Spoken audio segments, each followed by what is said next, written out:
It's been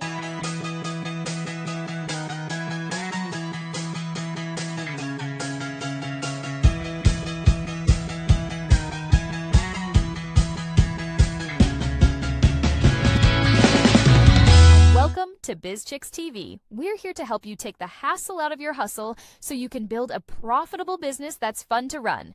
Here are your hosts. Hello, everyone. Welcome to BizChicks TV. Oh, and today is Tech Life Weekly. We come in here every week and we share things with you that we hope will enhance your ability to do business better and improve your lifestyle. So, we always like to get started with tech history and tech future and what's going on. So let me introduce my co-host, Ms. Francine Gregory, real estate entrepreneur and tech diva. I'm Tara Lena, and we are the Biz Chicks. So sit back, relax. Let's have some fun today. Hi, Fran. How you doing, girl? Today has Yeah, been tech so is teching today. Look, tech is teching today. Mhm. Indeed, it is. Oh my gosh. All So what's right. on the agenda? Okay, so we have some tech life this week in tech history, and we're going to be talking about uh, blacks and browns in tech history. We're going to be Mhm. talking uh, tech history and then tech making history. And so I had Brittany do the stories today. So Oh, I'm how gonna give cute. Brittany to the stage. Come on, Brittany. In tech history. Today we start with blacks and browns in tech history. January 26th, 1978, Dr. Shirley and Jackson advances telecommunications research. Shirley and Jackson was one of the first black women to earn a doctorate in theoretical physics. At Bell Labs, she worked on research that quietly shaped modern communication. Her contributions influenced caller ID technology, fiber optic cable systems, touch-tone phone functionality. At the Wow. time, this work didn't get headlines, but it changed how information moves. Today's mobile phones, call routing, and digital networks all sit on foundations built by researchers like her. Why this matters? Modern business depends on instant communication. That speed didn't happen by accident, it was engineered. Now for tech that made history. January 27th, 2010, Apple announces the first iPad. Apple didn't invent tablets, but they made them usable for everyday people.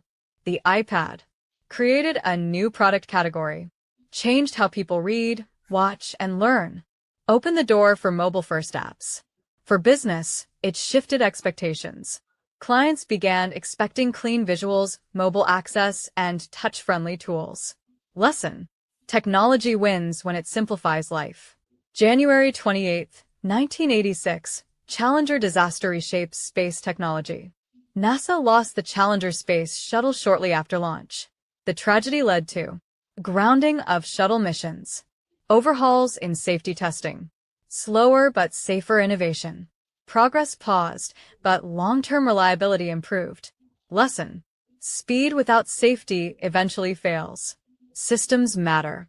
January 29th, 2007, Microsoft releases Windows Vista. Microsoft released Windows Vista to heavy criticism. Despite flaws, Vista introduced stronger security controls, system permissions users now expect, visual design upgrades that shaped later Windows versions. It wasn't loved, but it moved the platform forward. Lesson: not every innovation feels good. Some are necessary stepping stones. January 30th, 1996, Java programming language is released.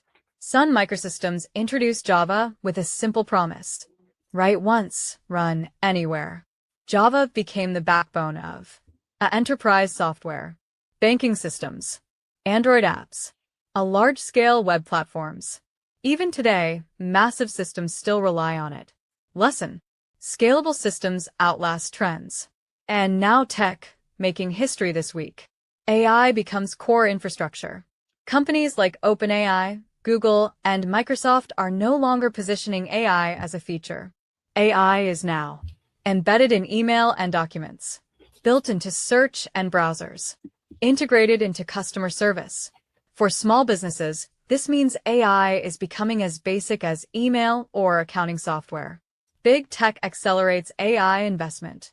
Major tech firms are pouring billions into custom AI chips, massive data centers, AI-first operating platforms. This level of spending signals permanence. Translation for business owners. AI isn't going away. It's being locked into the future. AI assistants move from conversation to execution. AI tools are shifting from helpful chat to real action. Booking meetings, writing and sending emails, summarizing reports, supporting decisions. The advantage is no longer access, it's direction. Bottom line, history shows the pattern. New tech starts optional, then becomes helpful, then becomes required. We're at the required stage. And that's your week in tech history.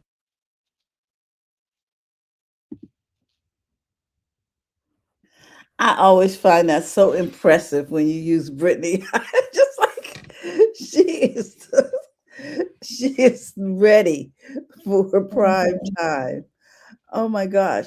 Is there anything else you wanted to share? She had some. Well, Oh my gosh. the main thing that stood out to me was it starts optional. Mm. Hmm. Then people start using it, and then it gets to the point where it's required. Mainstream. We are at required. This used to be an option, right? Correct. The cell phone, for those Hmm. who are not watching it. It was the cell phone was an option. Because people are like, that's just a toy. They expect you to run home and pick up the landline and make a call. Hmm. This used to be optional. Then it became a nice to have. Hmm. Now this is required. It was such a necessity that during the pandemic, they made sure everybody had a phone. Remember, they called them Obama phones? They were, Mhm. because it was the only method of communication that felt fairly safe and was critical for people to get services. Yeah. And when she talked about the iPad, Hmm. Apple wasn't the first tablet, but it was the first tablet that changed how we use things. Because I remember there's the Palm Pilot, there was other, I guess those other. were tablets, huh? Okay. Mhm. I didn't consider those tablets, but yeah, okay. Yeah. There were different things, but they weren't useful. And yesterday we were working with somebody, and it wasn't, oh my goodness. It was I quite can see challenging. how Apple makes tech user friendly. Mhm. I'm okay. I used to be on PC, I and did I too. don't. Me too. PC is just not user friendly. I'm sorry. It just takes so many steps, extra steps to get there. And And can you imagine? Because when I was in IT, it was all Windows. We didn't do yeah, Apple. So just remember, I just remember just now all of the things that I had to keep in my head to solve problems when people called the help desk or I had to go help a user at their station. All of the things that I had to remember for PC, that it was just like mind-boggling now that I look at it and I'm going, I don't have to know any of that stuff because Mhm. Apple is plug and play. You do on the phone, you can switch off here and there, everything's simple. But with the PC, because there's so many manufacturers, and it's like Mhm. Android, where Android has the different manufacturer of the phone. And then there's Android, and there's Google, and there's all of the things you have to remember to make them work together. I don't have Mhm. to remember that, but I had to keep it in my head. It was Wow. just crazy how it still is that way with PC. So I'm imagining I And haven't. It it's still is. that way with government, TJ, because they took the lowest bidder. So I still real quickly. I remember when I left corporate and I went to government. Mm-hmm. Because when I was in corporate, I had anything I wanted, like The latest whatever. tools. My boss was like, "Buy it." Yeah, exactly. Then I went to the government agency, and it was like they were on like the lowest form of Windows. I was like, it was like going back to caveman days. I was like, this is how the government is working. Absolutely. And people think we're wasting their money. It's like, if anything, It was crazy. I was like, how are you guys? Not to mention how many forms you had to fill out to buy something, right? Forms and just the level of the equipment that they had. It was just, it's kind of scary. But I'm glad I experienced both things, because I saw how corporate world enterprise, not even corporate, enterprise level works, and then I saw how the government works, and it was an education. So, I don't look back at that time as like it wasn't worth it. It was eye-opening, because I feel like you need to see all parts of a problem or the world, and then you go, okay, I've been on both sides of the fence. Whereas there are people out there that they've always worked an office job or corporate, and they don't know how the government works. And because Terry and I, what do we say all the time? We know what's going on over there. And right now, whew. Well, and the customer had a PC supplied by who, friend? The government. It was so much, because the government gave she has accessibility situation going on, and so they gave her workshops and trainings and stuff. But I was like, I don't have her disability, and I was having problems. Wow. It was bad. I was like, really? Wow. This right here, this is not, and they have to work. I felt for her trying to even maneuver through all that. I was like, okay, y'all need to fix this. And I mean, it needs to be smoothed out. There was like speed bump after speed bump after speed bump when we're trying to just open up a app and stuff. We are in 2026. Everything should be working on whatever device. Not with the government. And so what else did Brittany talk about? Java programming. We talk about AI, right? Java was working. Java is sounding like the stuff that Lovable was doing and all of that. I'm like, wait a minute. So we've been using AI for like eons. Yeah, we said that in the beginning, way back. We were using AI, just didn't know it. But with ChatGPT coming out in 2022, it was just it was like the internet. And then the browser came, and then they did Netscape. Remember, before Netscape Navigator, I think, was it Netscape or Mosaic? One of the browsers. It was very like computerized, like you had to be a coder or, you had to know. But then the browser came out where it was graphical interface, and it made it easy for the average person to use the internet. But before the browser came around, the internet was not difficult. If you knew how to get on the highway, you got on the highway. It was just when the browser came out, Netscape and all that, it was easier to make commands with graphic interface. So now it's the same thing with AI. It was always there. It was just that ChatGPT came out and made it easy, as in the on-ramp. Like it was easy to get on the highway. Yes, and you don't need to code, and you need to know is be able to be clear with your communication, right? And you can natural language. That's what that's what it is. Natural language, which is what we regular people use. Natural language. Before that, it wasn't. It was coding or all Java and all. You had to know the codes and the programming language. Well, it was literally a foreign language to everybody except for the people, the coders, developers, and coders. Yeah. And I'm like, oh, And then when they made it so that it was understandable language for everybody, Uh-huh. that was a game changer. Yeah, it's Well, all the it's- interfaces. It's all interface. The interface between tech and us as I'm a regular person and I don't, like you said, I don't know the language or the jargon or what to say, but I know what to say when I want a sandwich, I want a pizza, I want to, I want. to me, it's like having a translator. I Yes, speak it's a English, translator. it speaks code, and the program in between translates from me to the it, and I get what I want. Right. That's I it. love You it. get what you want. You Mhm. don't have to worry about how, well, I gotta plug this and do that and do. I just say I want. Mhm. And then Correct. And then it's no longer you don't have to know what circuit goes to what board. okay. You all you need to do is just say what you want. And okay, so I'm going to say this.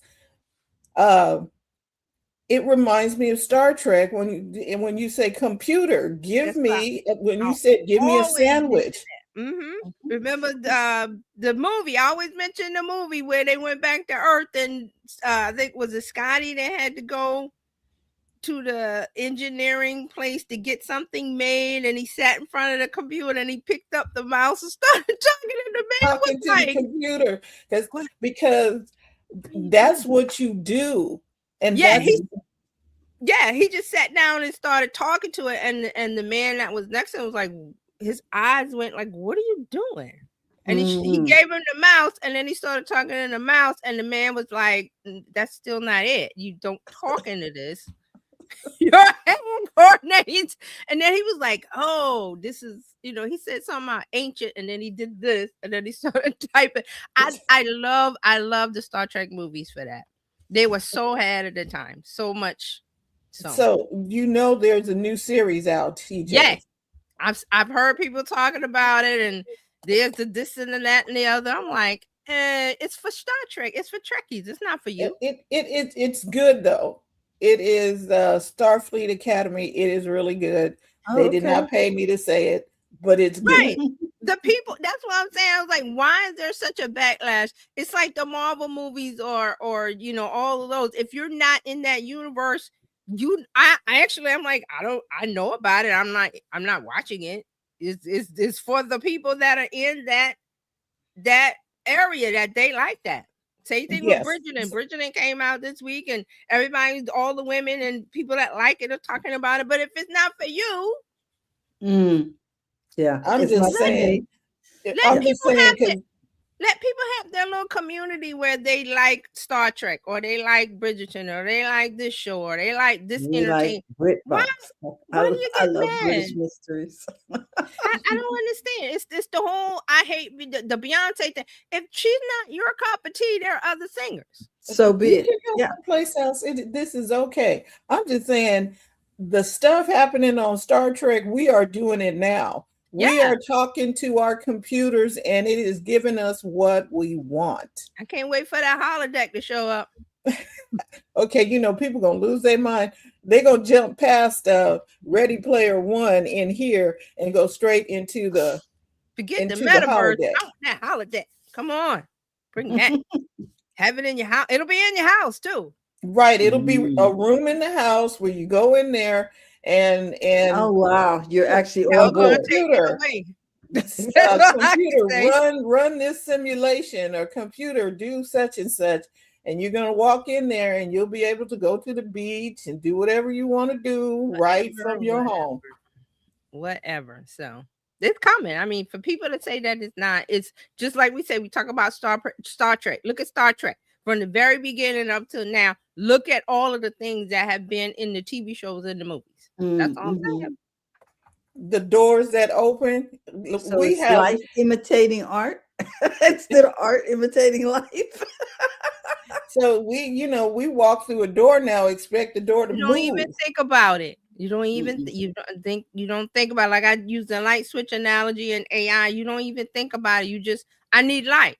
And now with the devices, and you have the right light bulb, the smart bulb, you don't have to touch a light switch. You just walk into a room and say, give me light, turn on the light. And you may have already programmed it so that when you walk in, It does what you open. want. Yeah, so those are things, I just remember as a kid they were talking about, a video phone. I was like, that sounds so like in the How are future. they And gonna now do we got that? FaceTime. How are they going to get a face on the I was phone? like, how are they going to do a phone call with how? Now here we are. I just say, be amazed. Live long enough, you'll be amazed. You'll be Everybody amazed. is amazed right now. Yeah. But here the last thing is that the great things you think about now, and you go, oh, just imagine what's coming. Somebody is imagining it, and they're making it happen. And we're just going to Gen Alpha is doing their thing. Gen Alpha out there imagining stuff, making it happen. And whoever comes after Gen Alpha.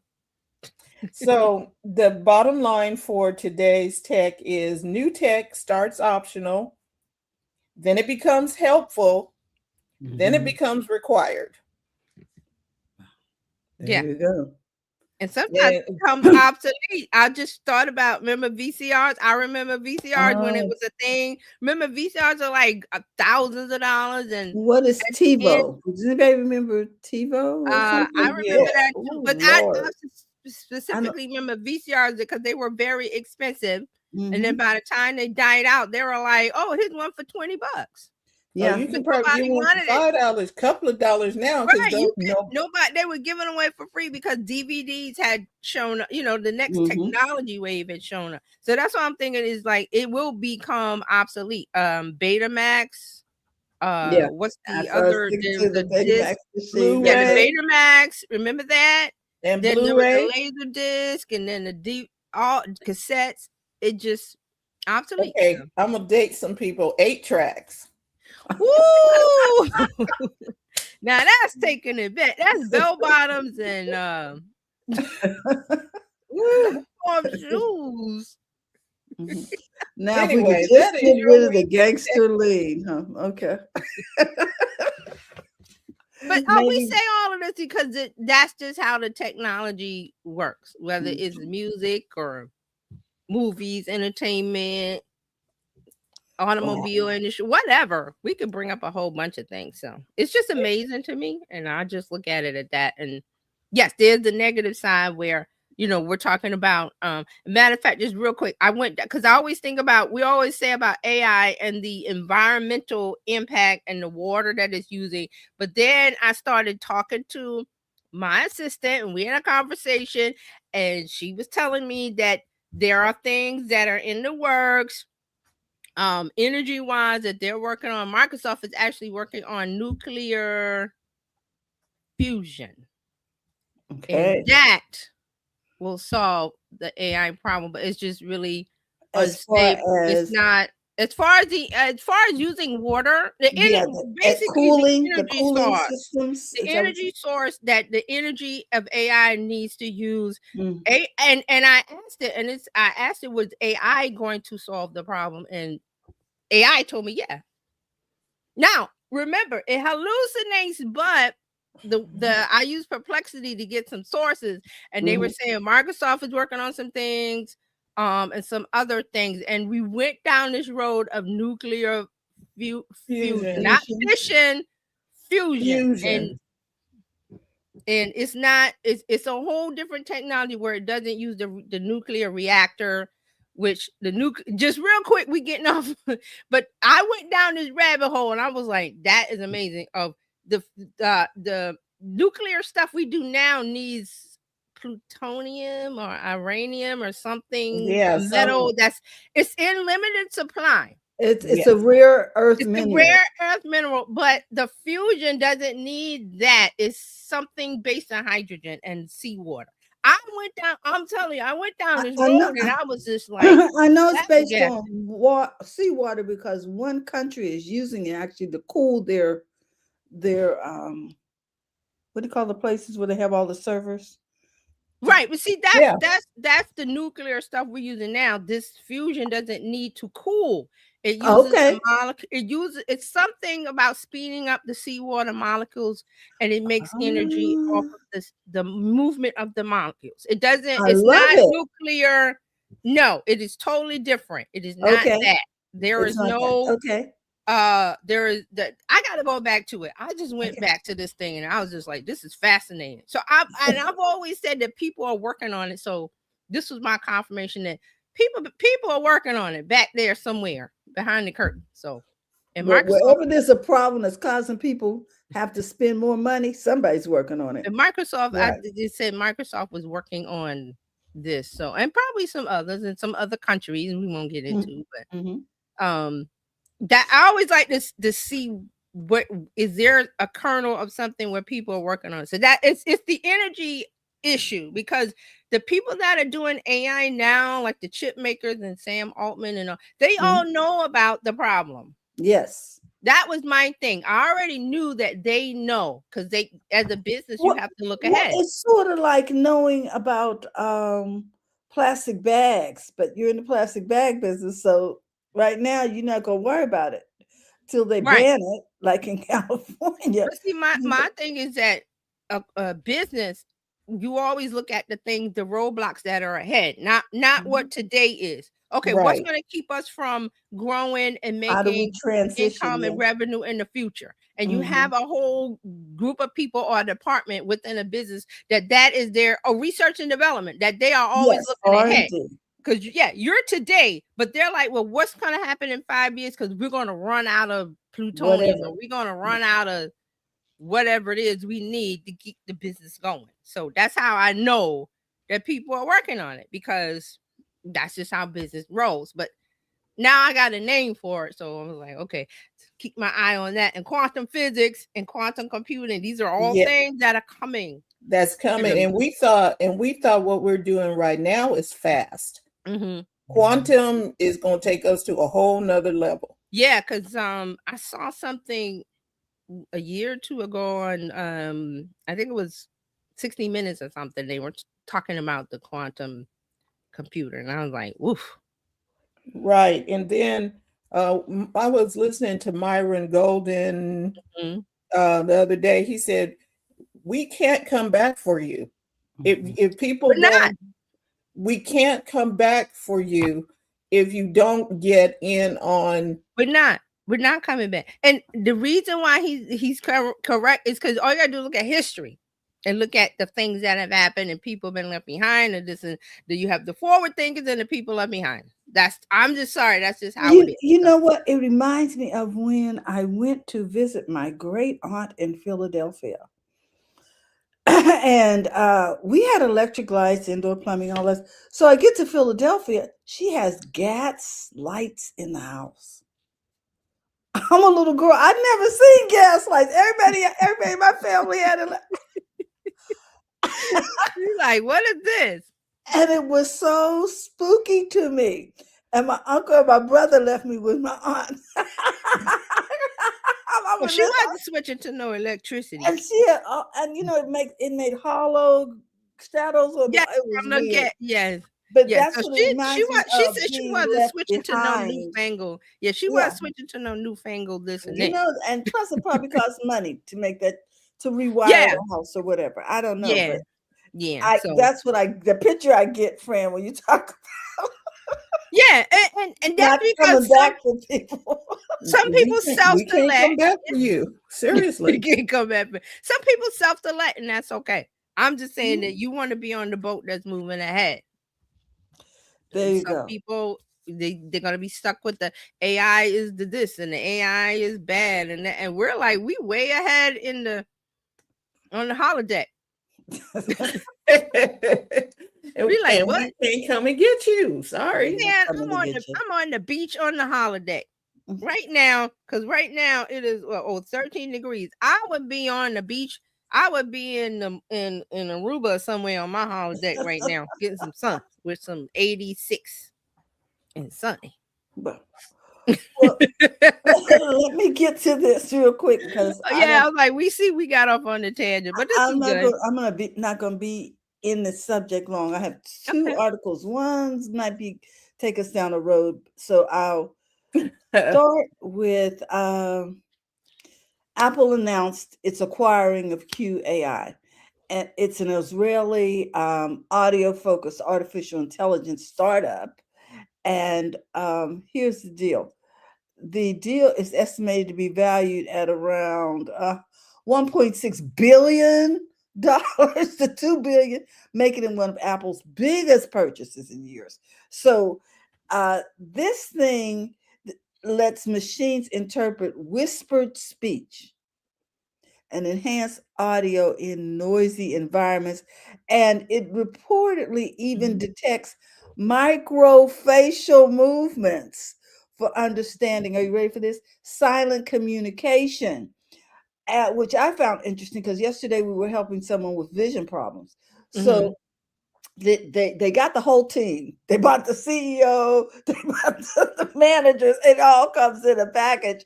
So basically, they're doubling down on the next level of voice and auto technology. So Yeah, why is this a big deal? Okay. it is.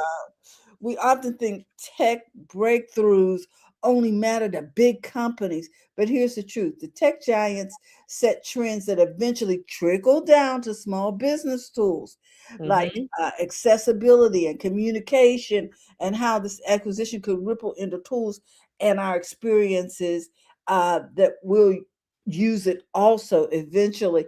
Because, Apple loves to make their stuff user friendly. So now let's talk about the voice and audio that's getting smarter. If tech can understand whispering and subtle communication cues, maybe not so subtle, but anyway, like see, our next wave of assistance, like what we have now, will become better at understanding us naturally, which is what you talked about earlier, TJ. So this means less frustration in voice tech. Right now, sometimes we have to keep repeating, no, I don't want that. When we're building something for it, we'll talk to it like, I said, why'd you do that And- twice? You know what I'm saying? We won't have to go through all of that because Well, it will because see our cues. right, when it can see that you're frustrated, I don't need you to tell me you see that I'm frustrated. I need Right. you to fix the thing I'm frustrated about. Exactly. It's going Right. to enhance our video chats, like when we're having Zoom meetings and different things, and our voice-powered task automation. So in other words, their tool that we talk to on our phones and other devices is probably going to be a lot more intuitive and responsive. Yeah, it's gonna be like, oh, you're angry. Don't be mad. What can I say? Don't be mad. Let me. That's what Because there are other companies that have the Whisper AI so that you can take notes, and what it does is it gets it right better. Yes. Instead of fumbling over stuff, it gets it right. Yeah. So whether it's going to be your Google Assistant, your Apple Assistant, voice typing in your notes or email app, you'll be able to get better results. So it's going to help you upgrade your audio quality.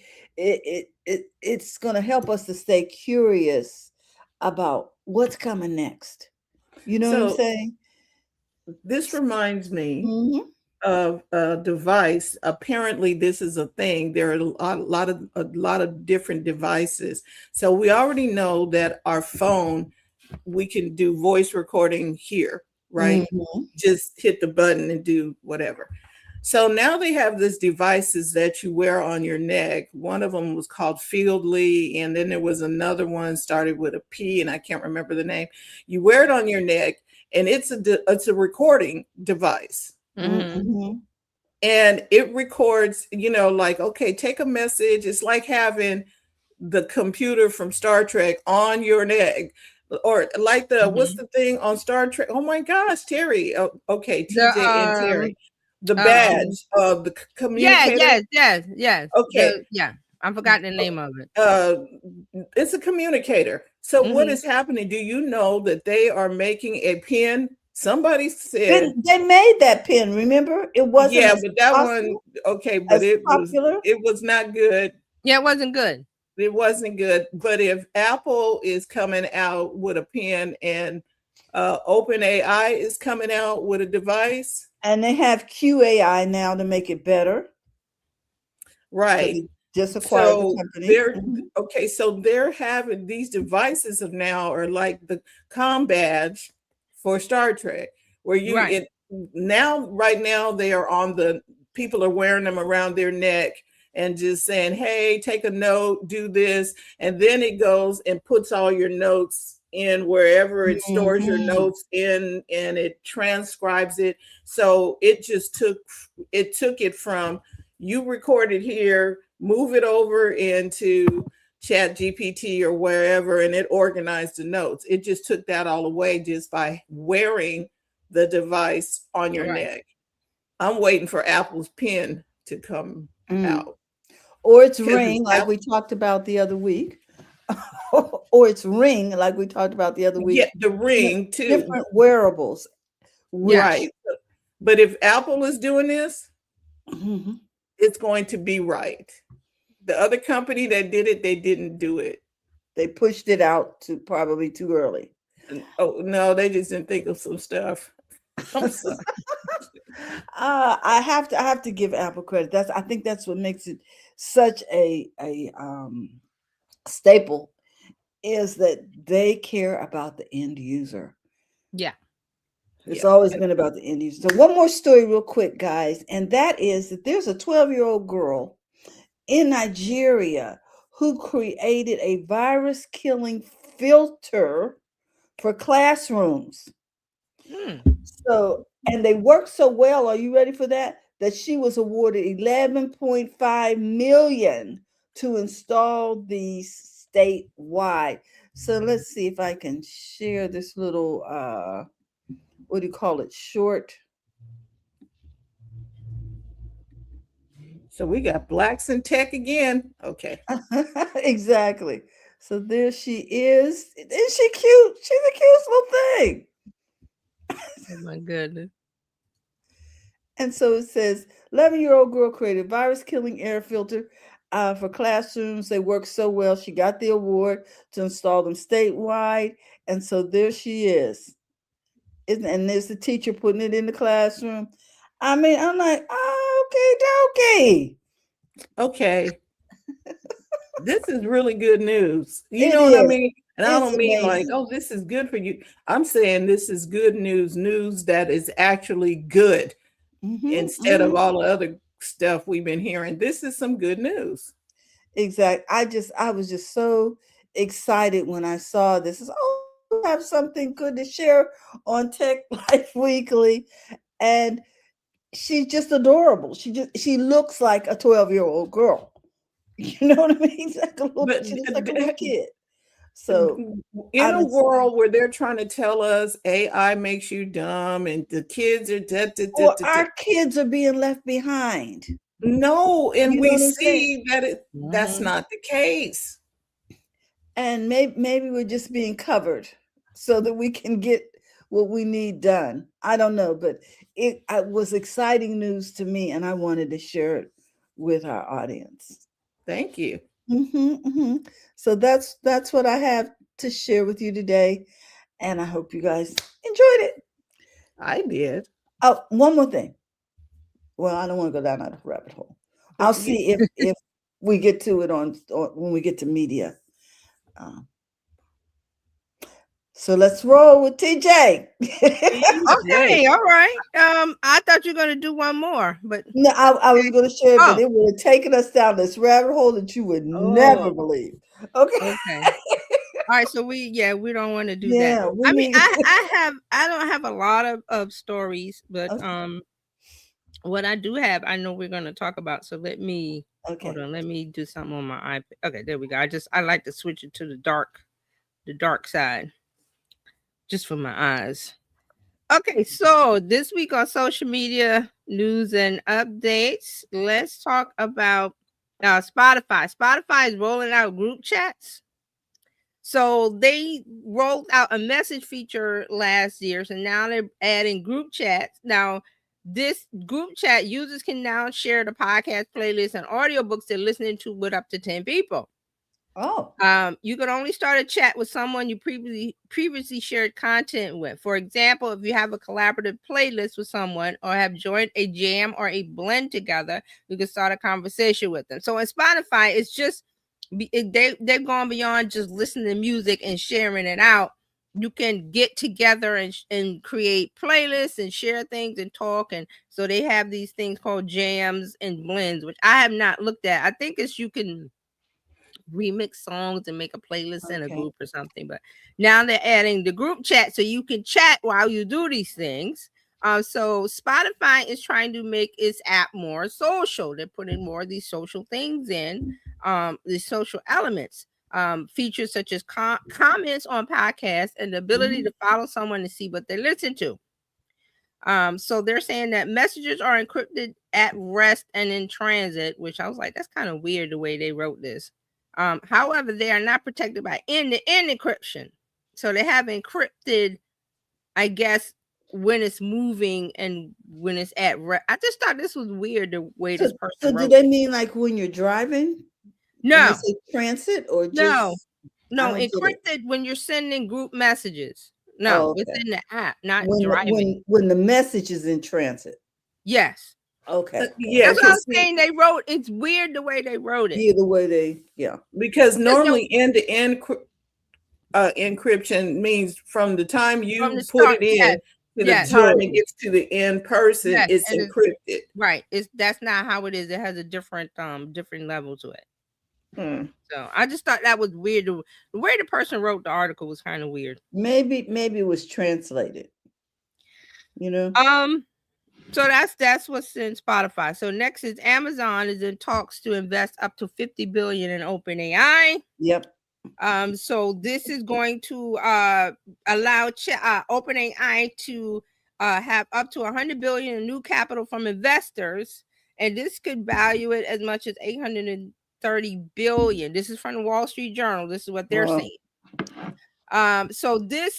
So Amazon putting all this money into OpenAI could make Amazon the biggest contributor to AI to OpenAI, because OpenAI has other investors. So I think when they first started out, they had Microsoft, and then they had a couple other. Now Amazon has put money in, and there's also some other funds like there's some Middle Eastern funds and other venture capitalist funds. So because there's been stories and stories about, well, it's not profitable yet, so they're trying to make it profitable by putting more money in. And also remember, OpenAI is going to they're thinking about or talking about an IPO, initial public offering, which is offering the stock on Wall Street. Public. So they don't have a date for that yet, but all of this putting money in is to shore up that for that IPO, raising capital.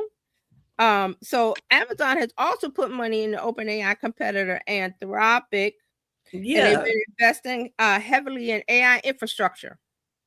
Right. Also, they've been cutting costs. I think this week they said something about they're going to cut like 16,000 jobs, or it's a big number. So this is what they're doing. So you would think, because Amazon has its own AI, but again, going back to OpenAI and Microsoft at the beginning, Microsoft had their own AI too, but they invested in OpenAI. So right. And so you know what this looks like? Because Apple invested into OpenAI as well. Yes. And so it looks like everything is going to, you said this before, we are not going to be able to tell who's who. It's just going to be. Yeah, it's not. Yeah, it's going to just be share the cost. It's just going to be AI. Yeah, they're sharing the cost. It's all melted together. Yeah, OpenAI, Claude, Perplexity, everybody's going to be one happy little soup. Yeah. Yeah. Wow. Hey, Dr. Tachi's here. Hey, Dr. Tachi. Okay. Yeah, so you're right about that. Moving on to Meta. Meta is testing a premium subscription plan for Instagram, Facebook, and WhatsApp. And I've talked about this. I said that they were going to do this. They were testing this before.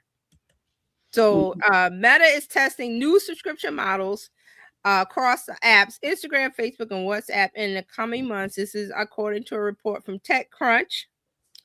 A Meta spokesperson said the subscriptions are expected to unlock more productivity and creativity by giving paid users access to more features and expanded AI capabilities. Now, those things have not been defined yet. So other features offered as part of this paid plan could include full access to its AI-powered short-form video experience, Vibes. Remember, they have a new tool. Vibes is their Sora competitor. So this Vibe allows users to create and remix AI-generated videos. Excuse me. While Vibes has been free since its launch in 2025, the new subscription model would grant free access to the basic version with the option to pay for additional features. Now, this subscription level will be separate from Meta Verified. It is not Meta Verified. Meta Verified is a paid product where it gave content creators and business a verified badge of, this is the business or this is the creator, a sort of a stamp. Also with the Meta Verified, you get 24/7 direct support, protection against impersonation, search optimization, and more. So this subscription level is not that. This is subscription level of think how ChatGPT and all the other AI tools work. They have a free, and then they give you a limit, a ceiling of use. And then if you're a super user, you go beyond that level, then they have the paid versions. So I know ChatGPT has the new Go. I think it's called Go. It's $8. Then they have the Pro that's $20. Then they have the Plus that's $20. They have the Pro that's $200. And then so they have levels of payment. So this is what Meta is thinking about doing, all based on using the AI tools, not I'm on Facebook and I have to pay for Facebook. Not that. They're looking at, okay, here's the AI stuff. We're going to give you some free stuff. And if you hit the wall of free and you need more, then here we go with the paid levels. They have not released any information about the amount that they're looking for the subscription. So this is what they're doing. So what do we think of that? Do you think this will work with that age group? Do they really care about AI? This is going to work because they're giving access to AI, not I know. They are. People are monetizing AI. Like if you go in, well, you don't have any free credits, but you can come in on this plan and you'll get X amount of credits so that you can do some stuff that you want to do. Right. And isn't it interesting? Okay, I'm going off on a movie tangent. Okay. In the movies, in the futuristic movies, you didn't have money. You had credits. Yeah. That and I'm like, oh my gosh, they're already talking in credits. Yeah. So I always say social media apps, all of these apps, and we said this last week. Remember, I said that people were getting mad that ChatGPT was going to have ads, and they were, we're going to not use it, and I'm mad, and they left. I was like, but they're all going to have ads. Look, Threads has ads now. It started out without, but that's because they cannot rely on subscription based only. OpenAI saw that. That's why they're adding the chat layer. And that is the why, ad layer. And I believe that's why they were unprofitable or not hitting profit, because they don't have any other income coming in unless somebody's investing. No, right. And so that's why Amazon put the money, but that's still not enough. The $50 billion that Amazon is putting in is not enough. It's not enough. And that's why Twitter never had profitability until 10 or 12 years later. Right. And I don't even think they got profitability ever. They just broke even. Yeah. Yeah. And then they sold it. So Yeah, and there then, was that, but so they're on they there. never had profitability. Right. And they didn't even put ads in their stuff at that time. Right. They were relying on the goodness of the people who were not contributing anyway. So that's what I was, we talked about it last week. I just could not, well, I do understand, but there was such an uproar about, oh, ChatGPT is going to have ads and I'm leaving and how dare they? And I'm like, it's a business. And y'all using it for free pretty much. And It's not charity, not a nonprofit organization. If I may, I think Yeah. the big problem is that we have come to expect free and cheap from everything. Yes. And again, that happens when you have competition, right, for things where everybody is vying for the same eyes. So Mhm. okay, well, let's make this all we have to do is look at Temu and Shein. It's like oh, you sell this for $10, we'll sell it for 50 cents. So we've come to expect free and cheap. And so when somebody dares to say, well, this is costing us money to do this, we're going to have you watch, how dare you? Mhm. We're so indignant because we're not used to paying for things. Right. And all adding on to that is a great point, Dr. Tardy. Adding on to that is the argument, which is valid, about it using resources. Well, okay, if we're going to use resources, we got to get the revenue to offset that or fix it. Or like I said earlier, they're working on plans to move to a different energy source. All that takes money. And if you're demanding that they be environmentally responsible, that's not free. There's no free. Even when we got on Facebook and Twitter and all, free, but it's not, because they use your data, they tell you ads, it's not, there's no free. It's a perception, which is what they want you to have, so you use the app and this and that, but there's no free. There's a cost. So you have to decide, do I want to watch Hulu with ads or without ads? And Hulu goes, hey, we got all of these different levels. Pay what you want. And bundles and yes. So there's an outrage over the ads, but ads are necessary. Ads were necessary when television first started. How do you I think was gonna say ads don't bother me. How do you think people get paid? Ads. I mean, I'm saying to them, how do you think people get paid? Families and people that are working, I work on this and that and the other ads. The Super Bowl is coming up. What do you think? Who pays for that? The ads. They charge like millions of dollars for a 30-second spot. Even though the Super Bowl, the NFL and Super Bowl organizations, they rack up. Yes. Because they don't pay, like, the performers and things. Yes. They don't get paid. They don't pay the performer. Yes. So, and they're making money off of the seats. I did not know they didn't pay the performers. No, you don't get paid. It's similar with like Coachella. You don't get paid for that. They see it as an exhibition opportunity that is helping as an artist. Yes, the artist. Yes, and then the artist sells their album, CD, tour, streaming, residency, whatever that's why they always have something. Okay, Rihanna does the Super Bowl. She has something there's something to buy. There's something to stream. Yeah. They get the offloading of it. But you also have to remember, NFL is an organization. It's a business, not charity. I always say, is it a charity? It runs under different rules. Is it profit? It's a business. They run like a business. Even though they might want to look like an organization or a charity, they're not. So it's a business. It's real simple. I'm clutching my pearls. So here Meta is like, we're making money. We need to make money. We have shareholders. If there's a shareholder, they have to make money. Right.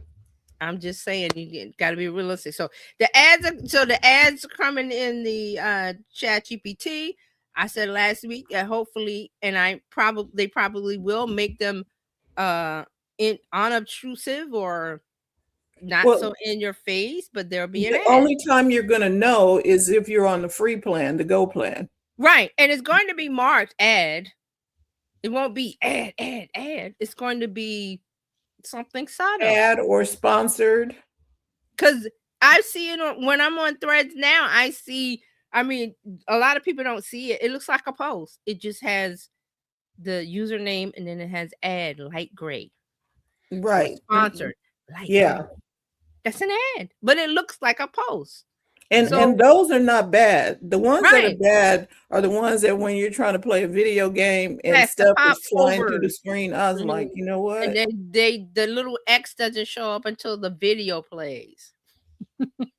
You know, it's the same thing with Twitch, because we're used to that from YouTube. Yeah. But with Twitch, unless you have a like paid plan, you'll be in somebody's stream and all of a sudden it like pops over the stream and you can't do anything about it until you watch the entire ad. Now, again, you're used to that from YouTube and you can X out. You can't X out of these things. You just have to let it play. So you then have to decide, is it worth it to watch this particular creator? And there's a psychological reason they do that on that platform. There's a psychological reason. Because you as a human, if it's a good enough stream, you get frustrated and you, like Dr. Tati said, you can't, there's nothing you can do until it plays unless you pay the subscription pay. It sounds, you know what that sounds like when you're crossing the bridge and the troll says, "Halt, you need to pay me." And you want to get across the bridge. Exactly. Are you gonna fight the troll? No, you go pay the. I was like, oh my gosh. I'm laughing. It's some people get mad at this, but I'm like, this is a capitalistic society that America was built on and was built on this. And so here we are. I'm not saying it's right. I'm saying that is what it is. So we play the game until you get to a point where you go, well, I want to fix that. Then fix it. Or play a different game. But you gotta have the power and the revenue and the money and all that to do that, to want to do that. Exactly. But that's a whole nother. Well, think of it as an amusement park. How long we gonna let you ride free before? Exactly. We may get you in there and let you come on the tilt-a-whirl of death one time, maybe two times. But the third time, you need to pay. Yes. Exactly. And it's probably not even going to be that much. But again, our poverty mindsets teach us we're not supposed to pay for anything. Right. When you actually are paying for things, even if you think you're not paying, you're paying in some way. Might not be money, might not be fiat money, or it might be something else, but you're paying with your time, attention, something you're giving up. Something. Yep. I always say that. Remember in the mall when win the free car. What did you have to do to enter? Fill out that little card. Name, address, phone number, this, that, and that. And people were happy to give it up to a stranger. They could have been somebody who just parked the car in the mall and just put a box. Exactly. Free car. That's all. Exactly. But as a human, you're walking in, I need a car, free car. Oh, the entrance fee is fill out this card. You don't think it's anything, but it is. It's data. It could have been a whole Ponzi scheme, and people just happily wrote it and gave it in and put it in a box that anybody in the mall could have. But if they're legit, it's to retarget. It's for advertising. But we talk about because people are screaming about their privacy. But you gave it away. To somebody you didn't even know. You don't know if these people are reputable. You don't know if the kid filled out a cereal top box, girl. There's always the fine print. Nobody reads the fine print, and they say what they're going to do. If they're reputable, they say what this is for. The entry, the filling out, the sweepstakes, the car, they tell you it's very small print. Nobody reads it. Same thing with, when there's an update for Apple or an update for something. And with the terms of service. Yes. And we're getting into the next story. TikTok, there's an update. Nobody looks, they just because they want to get on TikTok, because they want to get on. Okay, yeah. So this About this that. rolls into the next story. Okay. Has everybody heard the stories? This Well, week, you do need TikTok. to tell us for those who haven't Okay, heard. so was it last? I can't. It's been so many days. Was it last week? We talked about TikTok being bought and who bought it and why and the reason. Yes. Okay, so there was a new terms of service that popped up last Thursday for everybody that used TikTok, and a lot of people went through with it, and some smart people said, "Whoa, wait a minute, let me read this." Oh, they asked for a lot of things. I mean, they were asking whatever. So a lot of people was like, "No, I'm not doing this. Delete." Okay. So that was last week, but now that there's a new owner, there's a new captain of the TikTok, the U.S. TikTok, I call it the U.S. TikTok, the battleship that they got coming in the port of. Hey, here's the new TikTok, new owners and everything, new everything. People that stayed were trying to upload. They were trying to do things, or if they uploaded a video, they got 0 views.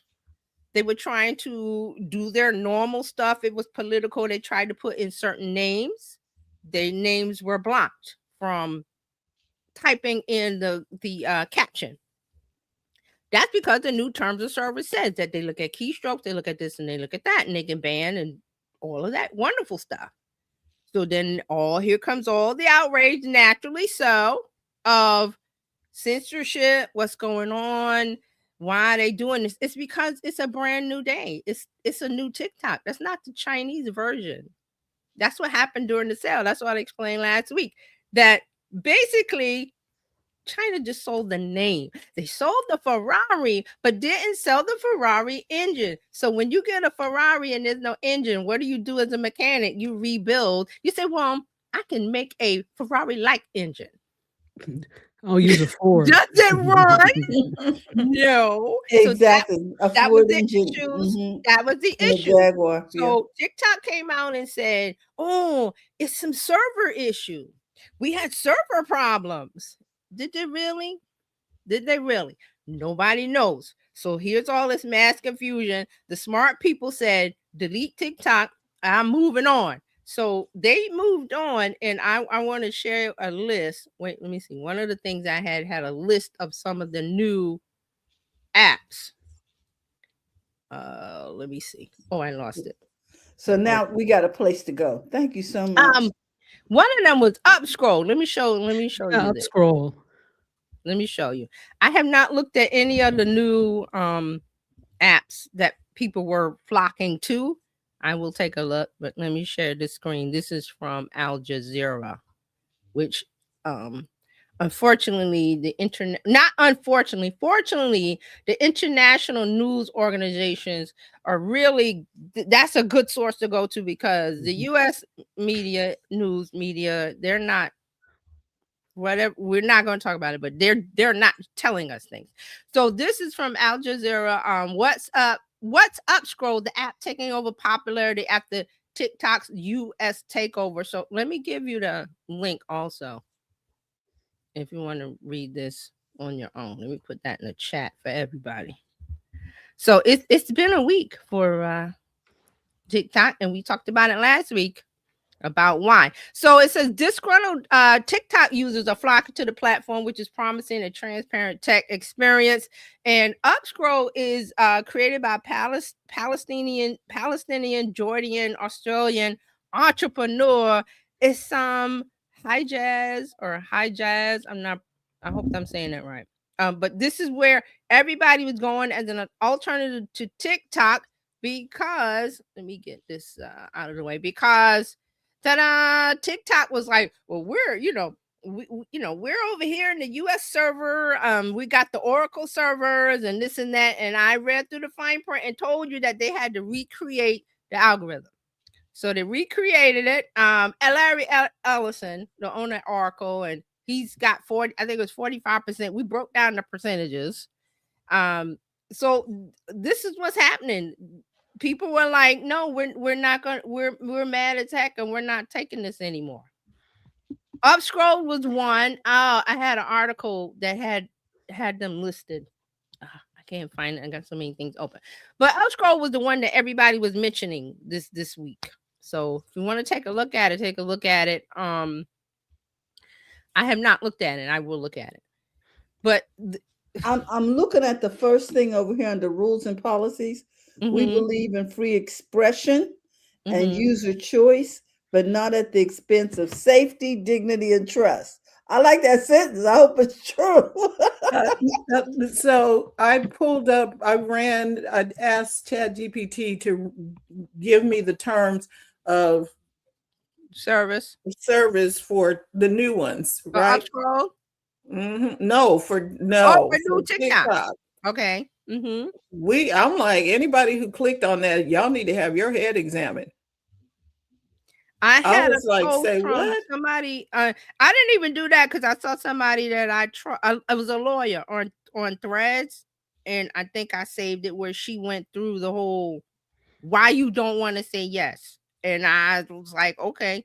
As soon as I saw her post, I was like, no, because I deleted it before, but I put it back last year, and now I didn't do anything with it. It was just. Well, let me tell you. These are bullet points. You want me to read them? Go ahead. Yeah. Number 1, new corporate relationship. The contract you agree to is now with TikTok USDS Joint Venture LLC, a US-based entity majority owned by Oracle, Silver Lake, and other investors. ByteDance, TikTok's Chinese parent, now owns a minority stake under 20% to satisfy legal requirements. So they still own it. Okay. Number 2, expanded data collection. Major change. The term now explicitly allows collection and use of more types of personal information, including precise GPS location data, if you grant location permissions. Previously, TikTok only used approximate location. Interactions with TikTok's AI tool prompts, you submit outputs and related metadata. Continued collection of sensitive personal data, gender identity, racial background, health status, sexual orientation, immigration, citizenship status, etc. But expert notes much of that was already in TikTok's privacy policy, even before the update. TikTok can now use your data to deliver ads outside the app, not just within TikTok. This includes sharing information with advertisers, publishers, and measurement partners, etc. And that's a story from Wired. Precise geolocation is now possible. The updated terms explicitly permit GPS level tracking, e.g., neighborhood or exact drop through TikTok, though TikTok says you'll be prompted to permit this in the app. Content and an account control. Some reported or flagged tweaks include TikTok's right to reclaim usernames from inactive accounts, which, okay, users who haven't used the app for a period reported as 180 days. Enhanced enforcement language around removal or permanent banning of accounts. User reactions online interpret this as a broader authority to take down content or accounts. What didn't fundamentally change? Many critics reacted strongly, but say the majority of data collection capabilities aren't radically new compared with other major platforms. Sensitive data categories were already in the privacy policy in earlier versions. The update just made the language more explicit. So we shouldn't have been on it anyway. Here's the thing. These people are actually going to do something with it. That's the whole premise right there. Yeah. We were scared of China. We should be scared of the U.S. I'm way more Jumped scared. out the frying pan into the fire. Exactly. That part. That's it. That's really it. That's it. So that TikTok is saying that, oh, it's server outages where the issue with uploading creators that wanted to upload videos or trying to type in certain words, they blamed it on server issues because of the transition. And people are like, no, because of the terms of service that Maria was just saying about keystrokes and this and that, all of the things that they're looking at. So the one specific thing people was they were trying to talk about ICE, Minnesota, and Epstein. Those were words they could not, it would not upload, it would not take if you use some of those words. There were some other words and phrases, but if you use certain words and phrases, you could not upload your video. Listen, Okay, yeah. See, at least TikTok lets you put up there whatever. I mean, the former TikTok wouldn't let you. The ByteDance version. This is that's why I read that thing. It was a TikTok USLLC USDS. Mm-hmm. That's not the ByteDance one. So now you're on a different boat. It's flying the TikTok flag, but you're on a different boat. Ferrari you are held captive on the pirate ship. You need to get off. You bought a Ferrari and you open the hood. What's in there? And you see it's a Yugo engine. Yeah, no. So I tried to, as soon as I saw this, oh, your days are numbered. So I was like, is there anything over there that I have that no, because I didn't create things specifically for TikTok. It was recycled from other places. And I'm like, nah, it's all right. I only post when I feel like it anyway. Right. So I deleted it from my mobile apps. And then because I'm like, I have it on my desktop. Right. Yeah, I could delete it from there. They wasn't trying to let me delete. Yes, thank you. That's another issue. Yes, that was another issue. The people were trying to delete. They were trying to keep you from deleting it. There's some kind of couple of steps that you have to do, and they said that it kept on mobile. It kept spinning, wouldn't let people delete. On desktop too, it kept saying error, try again later. I said, oh no, you don't. So I went to Reddit. That's Oracle. Oracle put that on this. It's on the server level. That's from Oracle. It's not. You would know, right? So I went to Reddit, and I was like, I typed that in there, and somebody had a fix. They were like, turn off airplane mode, go into airplane mode. Exactly. So what I did is I re-downloaded it onto my phone so that I could do it from there. Right. I went into airplane mode. I did all of that. Bam. I was able to delete it, but the average person would not know. Right. So they're like, it's like that pastor that was trying to make people give all these thousands. He was like, lock the doors. I saw that. Lock those doors. I saw that mean lock those doors. I saw that mean they said TikTok said lock those doors. Yes. Let me, and I didn't put this in my notes, but let me read. I put the link in from CNBC. This article: TikTok denies ICE Epstein censorship, says power outages behind the U.S. app issues. So they're saying that the glitches, content disruption, and you can't delete and all that was because of a power outage at one of the data centers. How? If the power is out, then nothing works. That doesn't add up. That doesn't add up. They're just telling us something, thinking we're going to. That doesn't add up. So here we go. Users have reported issues with their accounts since the video sharing app began operating under the newly formed U.S.-led joint venture. So this was there was a bunch of complaints. Like we said, people were trying to type in certain words in the article. They said Epstein, they said ICE, a couple other things that they had done before, like political stuff and whatever things they wanted to do that they could not type in these words because they were blocked on the server level. Now, if there's no power, how is it doing that? Because there's no power. The servers don't work without power. You still need electricity. So now, Gavin, your governor, Gavin Newsom, says California is going to investigate this. They're going to launch a review of the conduct. It's calling on the California Department of Justice to determine whether it violates California law. Probably So because they don't let Are we look. talking about the censorship part or the power block? No, the fact that you the can't. whole thing. Why the whole issue, all of the issues, they're going to investigate why. Why you can't turn off and all of that. One thing California will do is try and protect its citizens for And protect your rights. yeah as a citizen here. Because this has to do with the whole business agreement of selling TikTok to U.S. entities and all those things. There's laws covering all of this.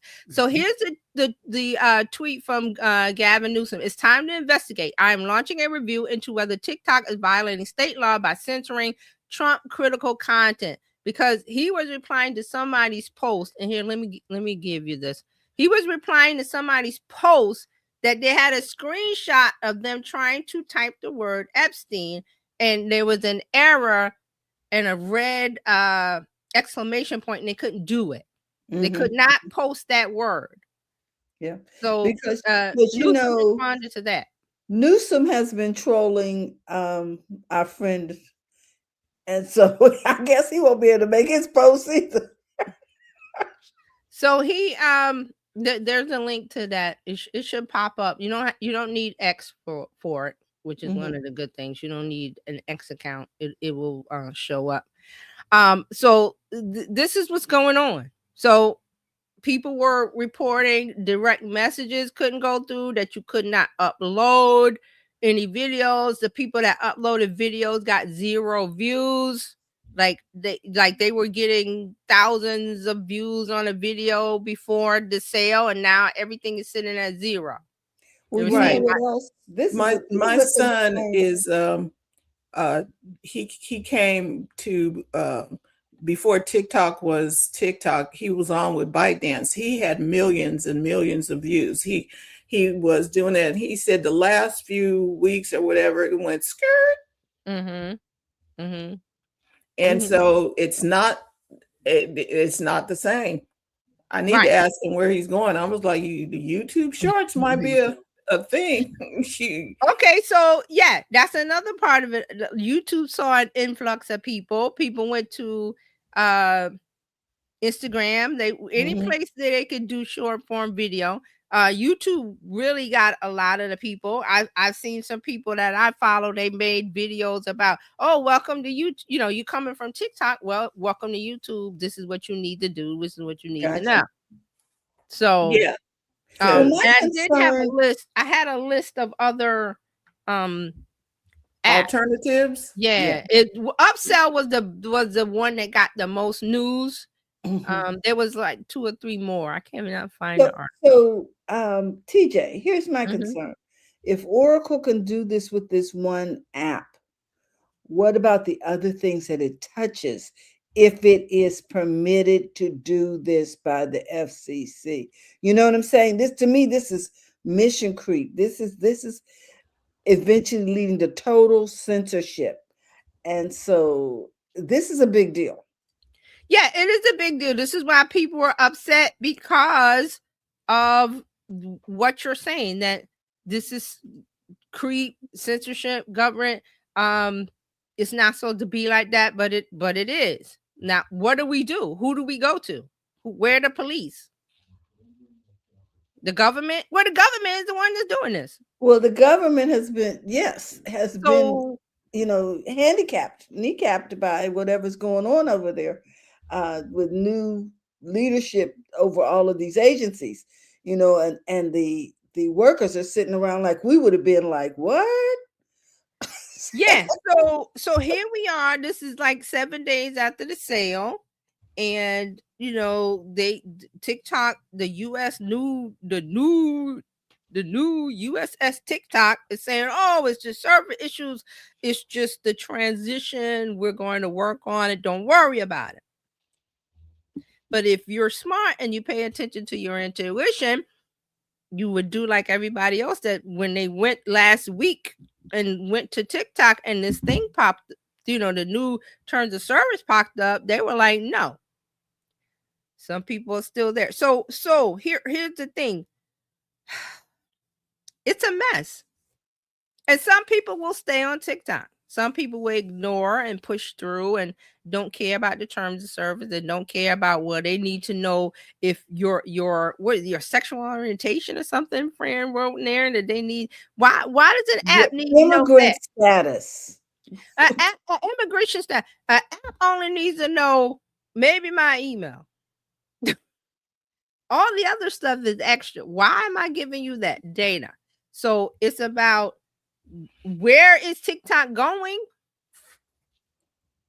and who's I still on tell you, that I app? was one of the few people who was chosen for the census to actually fill out the form. The form came to my house.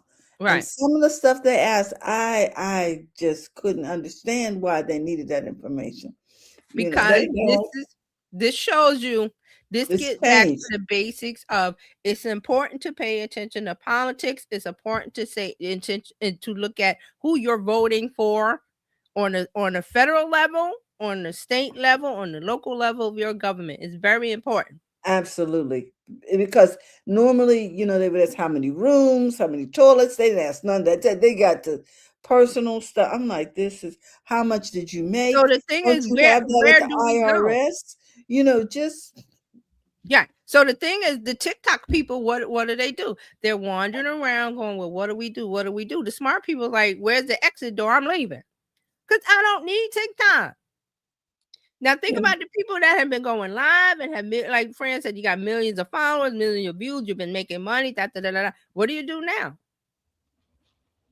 You don't build on sinking sand. You don't build on one place. You don't build. Oh, everything was good. Now it's not. So you're running on TikTok. Do you have a business because you were on TikTok live doing this and that? No, you have a business because you were on TikTok, you were on YouTube, you're on Meta, you're on where your audience is, and you've built a little house every place in case of, okay, the hurricane's coming on TikTok. I can pack up my stuff and go to my safe house on YouTube because I already built my house over there. But you didn't want to because it's too much work, it's too much this. And the easy way to tell people where you're going is you had a change of address form from the post office called email. Email. You got your email, right? You got everybody on email, right? Because you could just say, hey, you looking for me on TikTok? Well, you know, explain why you're leaving and say, come on over here to YouTube. Find me on YouTube. Find me on Instagram. Wherever you linked it. I don't care where you went. I'm on Upsell. I'm on Blue Sky. I don't care. If you had their email address, you could easily switch. As a business, we're talking about business. I'm not talking about these creators, these influencers, that these Gen Zs that poo-poo email. They poo-poo. Poo-poo. Who needs email? That's old school. Is it? Is it? When the storm comes and your cell phone doesn't work, you got a landline. Does it work? Pick it up, dial tone, it works. You can make all the calls you want. But here we are. You put your eggs in one basket called TikTok, because TikTok was good. We've been talking about it for years, even pre-pandemic. It was good. Now we've reached the end of the road. Why? Because somebody else bought the car. Somebody else bought the company that your car, and you want to take it in. The factory. And you're taking it in. I need a tune-up. I need an oil change. I need something. And they go, well, we don't do what we did before. Here's the whole list of things that you got to agree to before we look at your car. And you're stuck. Because you got to pick me up for work every morning and bring me coffee for the next 20 years. You put all your eggs in a specialty basket of TikTok, which we've told you not to do, but you know, I'm kind of not feeling sorry for people. Me either. Because we've said this ad nauseum, but you don't want to listen. Over and over and over. You can't help people who don't want to be helped. No. And here we are. The lesson learned is the old email has been around for decades. Why? Why is email still, and it still works? I don't care what Gen Z says. Oh, that's so boomer. That's so old school. That's so, you're old. Ha ha.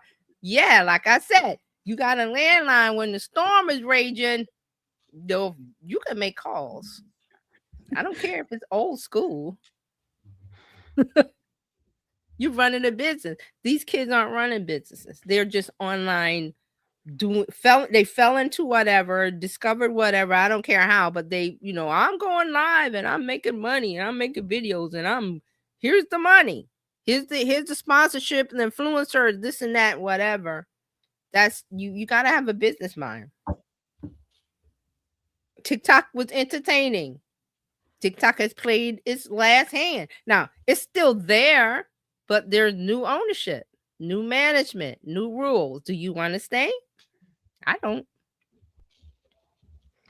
And you could see in the last week, the smart people that follow their intuition of, I don't want to be here because this doesn't feel right. It is not even, some of the people didn't even read. They were just like I said, I followed this a lawyer on Threads, and she put out this post like last week.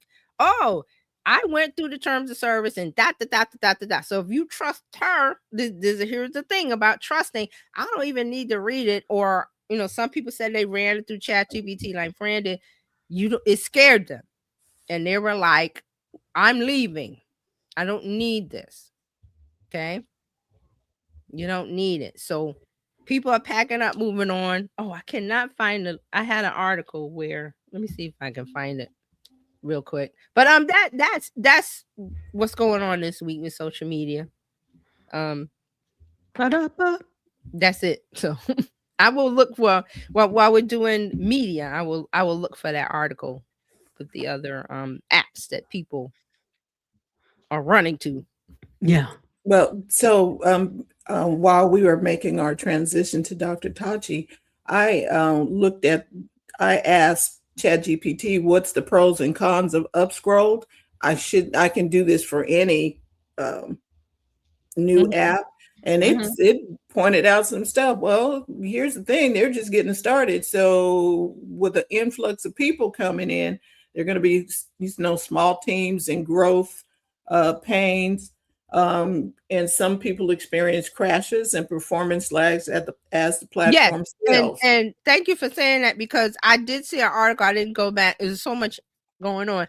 I think Upscroll had put out, that what you're saying about, they were saying, bear with us. We're growing. We're a small platform. I think Upscroll itself had put that post out somewhere. So yeah, so there's going to be growth issues, problems. If you remember when Twitter first started, way back when, there was always the fail well, they were always down, there was always something going on. And it's because of the servers that, like you said, so many people were coming over that the server, that the plan or the platform or whatever infrastructure they own couldn't handle it.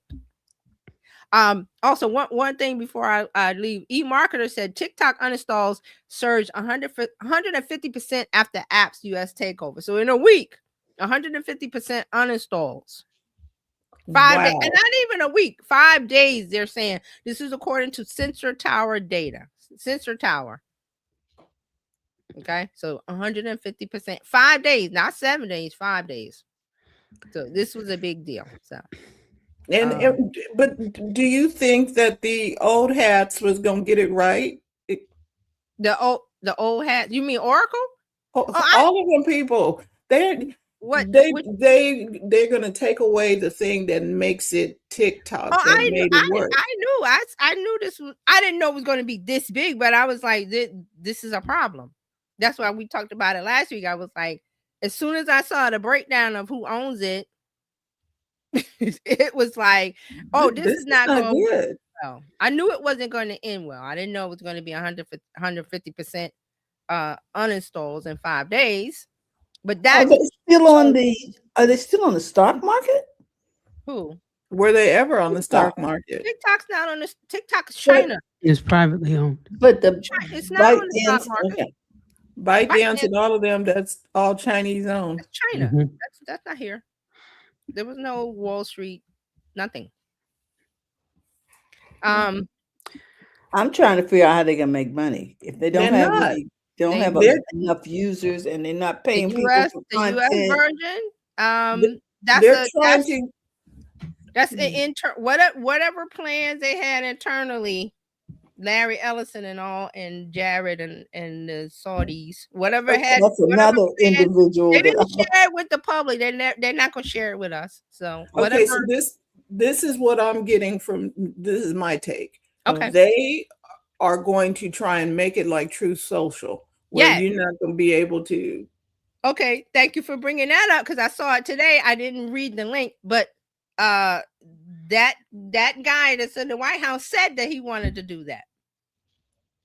I got to go back and find. I didn't investigate that link, but he said that he wanted it to turn it into True Social. But see, that's when you don't understand your audience. That's not the type of app that works with propaganda-like type things. But see, exactly. it's not. You're right, but he's not thinking that way. It's because it's something I want to do. Because let's take it way back. Was it 20?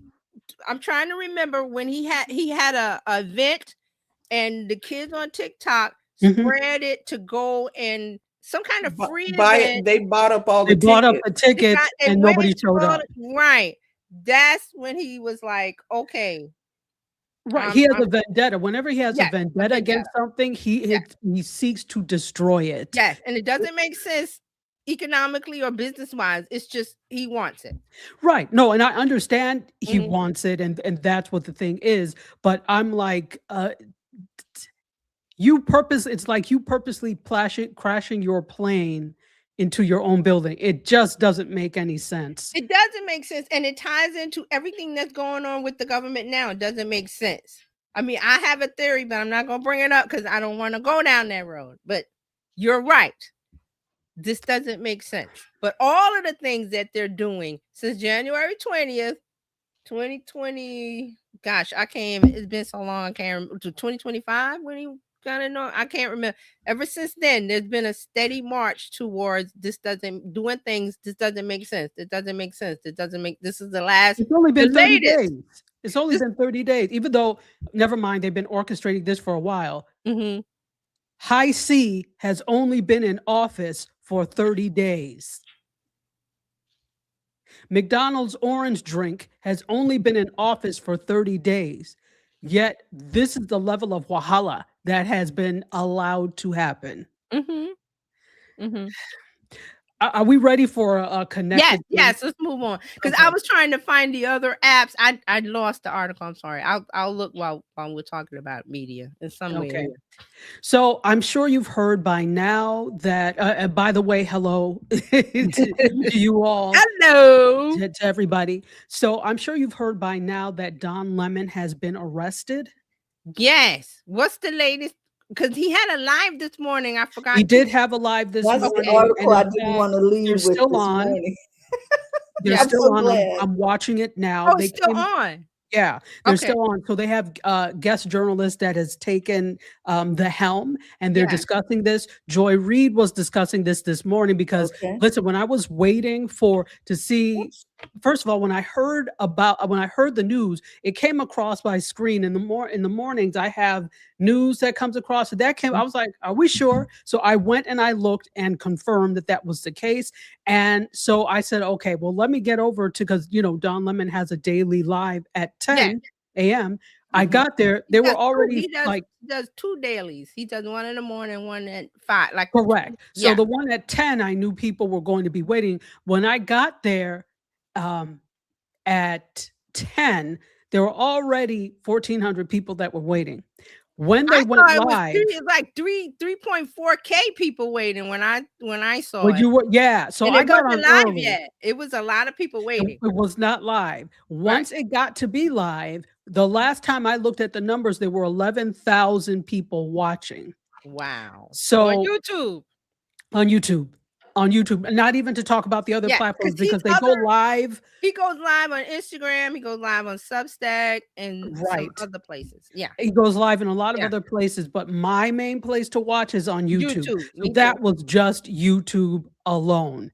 Right. So There, of course, there are all sorts of calls for free Don Lemon, etc. So I have to get the, there's probably updates. So, but to let you know, it was Don Lemon and 3 other journalists Mhm. that were arrested yesterday. Well, actually, it was like early this morning. Yeah, because Um, he's in LA for the doing reporting for the Grammys. So remember they're on the Correct. West So so they're on a West Coast time. So it was about I think it was about midnight Eastern time. Mhm. So he was there reporting for the Grammys, and Mhm. that's where federal agents arrested him. His attorney, Abe Lowell, I don't know if I'm saying it right. Is it Abe or Abby? I don't know how he says it. I let me see if I could find the press. The I saw the press release pronunciation. this morning. Hold on, let me see. So this morning, he was saying it was unclear what charges or charges they were facing for this. Although when I was watching, I think they had released some of the charges they were facing, and I didn't get to it. So I'll have to look and see, because there's some updates to it. So it's Don. The attorney is ABBE, so I don't know if they Yeah, pronounce it I don't know if he AB pronounces or it Abe or Abby. Abby. Yeah. So Don, this is what the attorney said in a statement. He said in a statement, Don has been a journalist for 30 years, and his constitutionally protected work in Minneapolis was no different than what he had always done. The First Amendment exists to protect journalists whose role it is to shine light on the truth and hold those in power accountable.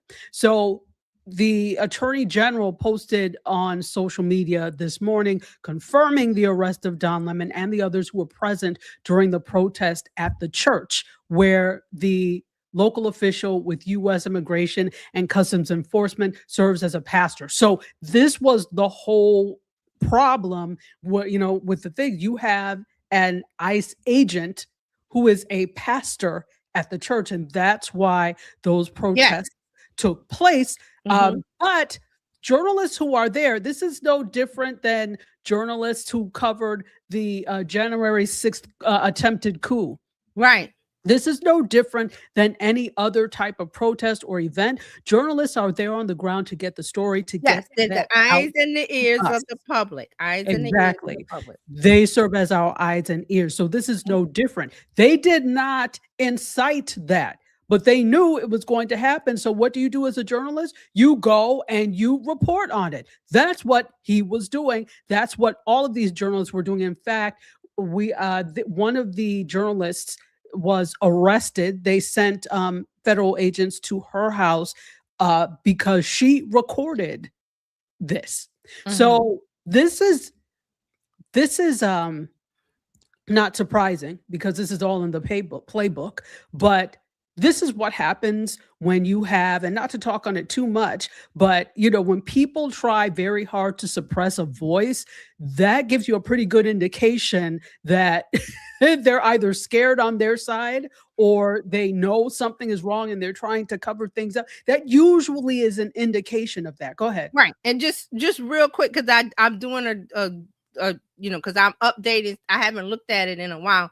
So the DOJ has released, they said, about 3 million files on the Epstein files.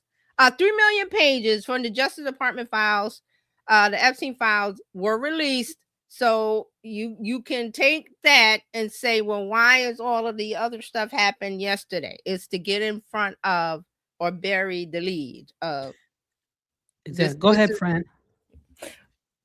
So what about all the citizen reporters who had their phones out at church? This that was recording everything. Why didn't they didn't arrest none of them? Okay, real quick, it gets back to what we were saying about this person has a vendetta and they're going after. He didn't like Don Lemon, because Don Lemon has always said things about him. It's the revenge tour. So we put out a tweet this morning about Barack Obama. That's the next target. So we have to realize, as Terry was saying, that none of this has to do with common sense.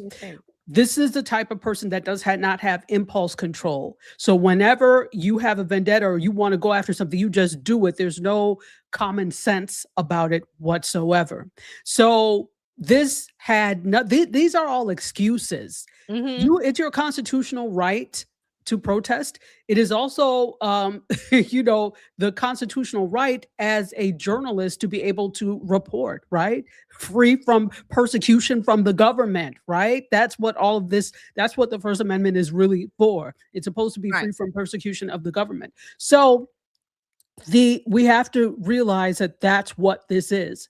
This is him actually trying to get back at Don Lemon.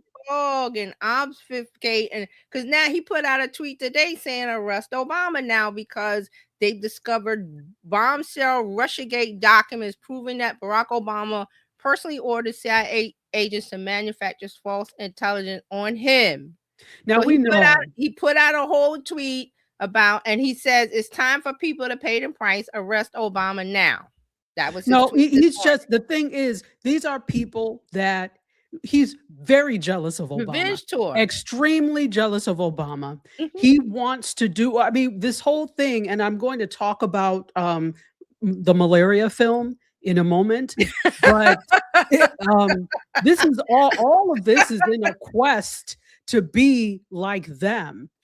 And if I can't be like them, let me destroy them. There's something very wrong here. And so the whole thing, this whole thing of, oh, he incited. No, this is an excuse. You know, he did not do that. You just want to get back at him for what has been said, for speaking truth to power. This has nothing to do with anything any of the journalists did. The journalists were doing what journalists do. You just don't like that they were shining light on what was happening. And so that is your way of going to get them. Because this is why, how many judges said, no, we're not approving this? How many judges said no? Which is why his arrest was delayed. Right. So, it was delayed because it's unconstitutional. It is unconstitutional and nothing was done wrong. So I just say real quick after seeing this last tweet from him, I want to see him trying to arrest Barack Obama, and you're going to see what happens. What Americans will do. I mean, they're doing stuff now with Minnesota and ICE and stuff, but do that.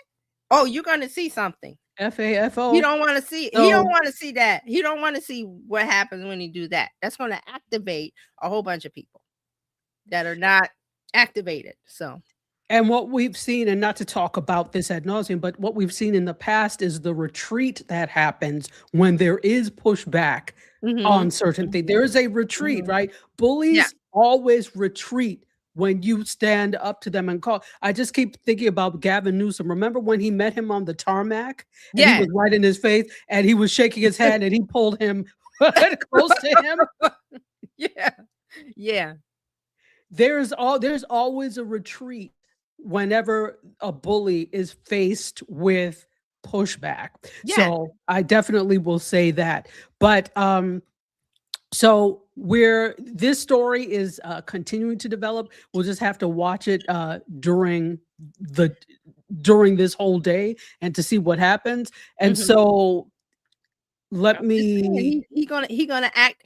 The right people haven't been activated yet, but when he does something like that, he's going to activate. It's really going to go to another level if he continues on this path, which who knows. So absolutely. So he said this. Don Lemon had said this before. When the first attempt to get him to arrest him fell through, he said this on his show. And guess what? Here I am. Keep trying. That's not going to stop me from being a journalist. That's not going to diminish my voice. Go ahead and make me into the new Jimmy Kimmel if you want. Just do it, because I'm not going Don doesn't back down. If you've seen over the years on CNN and now on his own platform, he doesn't back down. He's like, and he said, "I'm not scared." He said that. Exactly. I'm not scared. And the other journalist that I was just talking about, her name is Georgia Fort, and she actually live streamed the moments right before her arrest today on Facebook Live. She was saying, the agents are at my door right now, and they had an arrest warrant and a grand jury indictment. My thing is, with what proof? Exactly. But again, this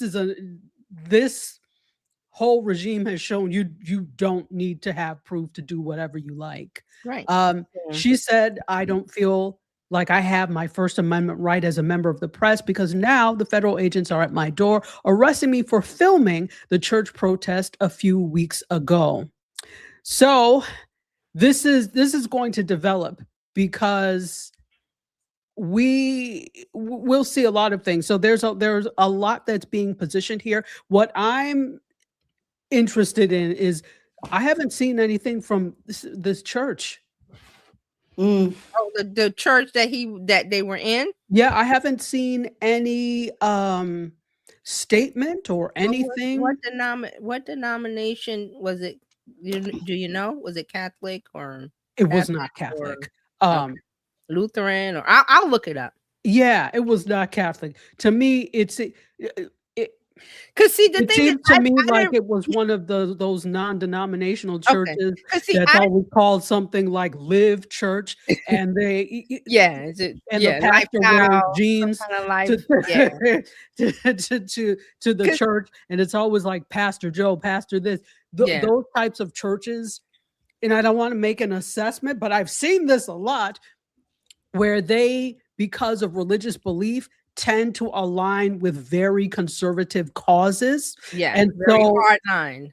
Very hard line. So my thing is like, but if you are a church, and if we're doing what churches are supposed to do, Christian churches anyway, which is follow the teachings of Jesus Christ, you've yet to come out with any statement about Pim.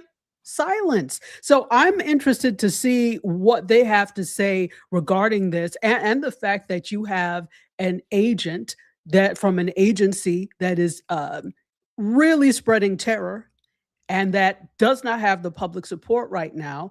And you have a pastor there that works for that agency and you've said nothing. So really, if you're really trying to protect your image of being this high and mighty space, that's when you need to come out and have some sort of a statement. We've heard nothing from them. And see, really, another part of this is I was thinking about, was like, a lot of people haven't woken up to the fact that this is being done with your money. Yeah. The government's money is your money. So who's paying ICE? Who's paying these people? You. I don't see a lot of people realizing that and like, wait a minute, I work too hard because I got to give 30 whatever percent of my money, 35 whatever I'm giving percent of my money to the government, and then this is being used to attack me. But the whole thing is we haven't, and again, I don't want to get too much into this, but I think this has all happened before, but in modern history, this is the first time a lot of people have had to come to the realization that this is the type of situation we're living in, and they've never really had to do anything. Look, if you think about it, in recent times, most people haven't had to do a damn thing but sit and be. They haven't had to. Let me not just say most people, because I will say that people of color, particularly Black people, have always been doing this. Always had to justify our existence, right? Wherever we are. So we've always had to do that. I'm specifically speaking about others, who have never had to fight for anything before, and now you're faced with it because it could easily be you.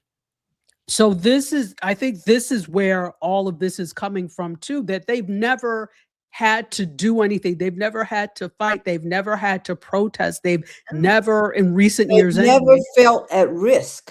They've never felt at risk. No, but recent events have shown you are at risk. Now they don't have it. Now they don't know what to do. And they don't know what to do because usually they wait for other people to do that. I was going to say work for them. That's the conversation that's happening on Threads. I see it over and over because when I go into Threads, they show me the things that I've interacted with. There's a lot of conversation about that. About you're waiting for us, and we are not. We're I see a lot of we're resting posts. We rest. We've done this for 50 years. It's your guys' turn. Oh, what Listen, do we do? What do? And they're like, well, figure it out. Like we had to figure it out. So I've seen lots of conversations about that. So I'm trying to have some fruit snacks. I don't have time for all of this. Let me eat my fruit snacks in yeah, peace. so there's Isn't lots it, of what do we please? do? What do we do? And we're like, we set the blueprint for you. Go back and look at the last 50 years, and you'll know what to do, but you're not doing it. So I see a lot of that. Of And help that's us, where the help fear us. is from, because some people don't know what they think, they don't know what to do. Right. But usually what has happened is people, we all have been reading you bedtime stories for years, so you didn't have to read it yourself. Yes. So now we're not reading the bedtime stories to you, and you actually have to read it yourself, Yeah, which it's means dark you now. actually have to do some work. Yeah. So all of this fits into this whole thing. Mhm. Here. But I will, continue to follow this story daily to see Yes. what happens. This is going to be interesting. And I will say this: this is not and I said this earlier today, that even though, okay, you've arrested, is it 3 journalists or 4 journalists at this point? You think there are not thousands behind them that are willing to do the work? You think you can outrun this, and that's the interesting thing with this, that even if you arrest journalists, there are still lots of other journalists. So NABJ did put, and I was looking at them side eye, because they also gave a platform to him during his campaign. Yes, to, I remember talk about. that. So I'm looking at you like you aided with this by giving a platform. But in any case, so I was looking for their statement. They did give a statement. I'm looking to see the National Association of Journalists and what they say. I don't know if he's a member of the National Press Club or not, because I think that's just White House journalists. But I'm looking for press associations to really speak up about that and see what they're going to say about this, because this is an attack on the Fifth Estate. So that's what's happening there. Let's keep going. Amazon has blocked the mainstream press from watching the Melania documentary at the Kennedy Center. And I am not going to be journalistic today when it comes to this chicanery and tomfoolery, because it's rubbish. So reporters from the New York Times, the Washington Post, the Associated Press, and Vanity Fair, amongst other outlets, were not granted tickets to the invite-only screening. That's too bad. So, and it's funny because when you look at Variety, it starts with, "Are you getting in? No. Are you?" The journalists talking to each other. So this happened Thursday afternoon in the lobby of the Kennedy Center, and reporters were whispering to each other, asking about this. So, in the hours before they screened it, the press check-in was supposed to be at 2 for the 6 p.m. Red carpet. There was optimism that were accustomed to getting into these events, that they were going to be able to network their way into a seat. But by 6:30, when members of the administration started walking in, it was clear that they were going to be blocked. Mainstream press, most of the mainstream press, were going to be blocked from attending this film. And by the way, it's produced by Amazon MGM Studios. So there were dozens of outlets that were not granted tickets to this. And the only press from the red carpet allowed into the screening were One America News anchor Don Ball and his wife, Peyton Drew, who was a producer for that. And so those were the only ones. So One America News was it in terms of who was allowed into the screening, press that was allowed into the screening. So were there other countries allowed in, like Canada and? Well, this was an invite only thing. This was not like an international thing. So I think they just invited because this was in the Opera House at the Friends Kennedy and Center. family. Okay. Well, no, it was more than friends and family, but it was like an invite only screening. So I don't think, I didn't read anywhere that representatives from different countries were going to be there, but definitely who was there was the director. And if you know, the director who directed this was charged, was he charged? No, accused of misconduct before, which is why he was like basically ousted from Hollywood. So of course the only person you can get to direct this film is somebody who was ousted from Hollywood for for misconduct, for sexual misconduct, which is, you know, Which speaks volumes. Go ahead. speaks volumes, and it's right in line with what they do. I So thought she was the producer, Miss M.